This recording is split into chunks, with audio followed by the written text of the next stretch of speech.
Argentina ফুটবলারদের Falkland banner বিতর্কে তদন্ত দাবি করেছে ব্রিটিশ সরকার। দেশটির বাণিজ্যমন্ত্রী পিটার কাইল এই আহ্বান জানিয়েছেন।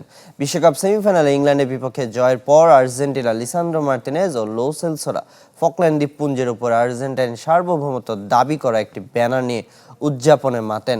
ফিফার শৃঙ্খলা বিধি অনুযায়ী স্টেডিয়ামে রাজনৈতিক, আদর্শগত, ধর্মীয় বা আপত্তিকর বার্তা প্রদর্শন নিষিদ্ধ। এ কারণে ফিফা চাইলে ফুটবলার ও ফেডারেশনের বিরুদ্ধে শাস্তিমূলক ব্যবস্থা নিতে পারে। এ ধরনের রাজনৈতিক বার্তার জন্য ফিফা সাধারণত $5,000 থেকে $20,000 পর্যন্ত জরিমানা করে থাকে।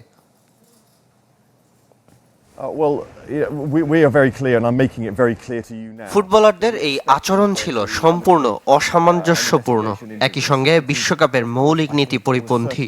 আমি আশা করি ফিফা বিষয়টি গুরুত্বের সাথে তদন্ত করবে।